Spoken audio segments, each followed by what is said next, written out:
Matthieu te parle de Jésus comme du Messie attendu depuis des siècles, celui que les Écritures annonçaient, celui qui vient inaugurer le royaume de Dieu ici et maintenant.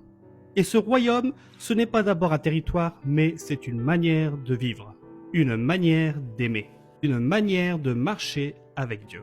Au cœur de cet évangile, il y a cet enseignement de Jésus qu'on appelle le sermon sur la montagne. Jésus s'assoit, il regarde ses disciples, la foule autour et il parle. Matthieu 7, il arrive comme au moment de vérité, il ne se contente plus de dire ce qu'il faut croire, il te montre comment vivre concrètement chaque jour dans ce royaume. Et le message central est simple. Puisque Jésus est le roi du royaume des cieux, tu es appelé à une justice qui va plus loin que les apparences. Une justice intérieure faite de miséricorde, de prière confiante et de discernement. Une justice qui te conduit à choisir le chemin étroit qui mène à la vie.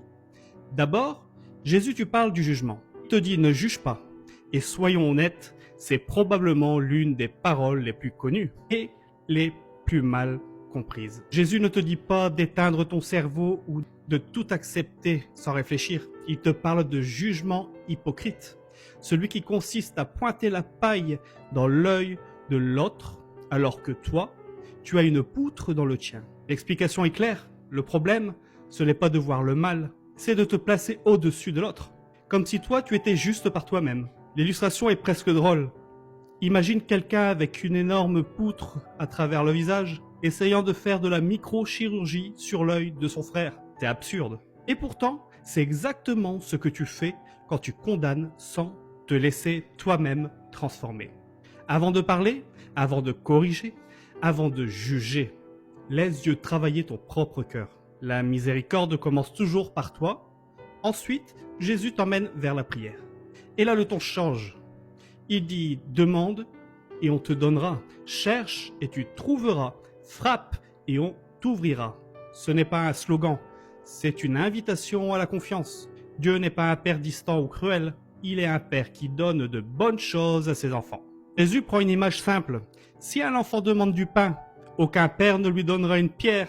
L'illustration parle d'elle-même. Tu n'as pas besoin de convaincre Dieu d'être bon. Il l'est déjà.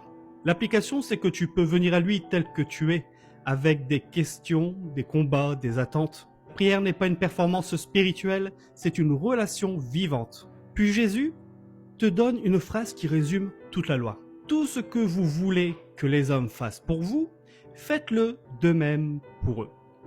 Là encore, ce n'est pas théorique. Il t'explique que la vraie justice du royaume se vit dans les relations. L'illustration, c'est ta propre vie. Comment aimerais-tu être regardé quand tu tombes? Comment aimerais-tu être traité quand tu te trompes? Fais aux autres ce que tu aimerais recevoir, même quand c'est difficile, même quand ça coûte. Et ensuite, Jésus te place devant un choix. Il te parle de deux portes, deux chemins. L'un est large, facile, fréquenté par beaucoup. L'autre est étroit, exigeant et peu le trouvent. Le royaume de Dieu ne se vit pas par défaut. Il demande un choix constant.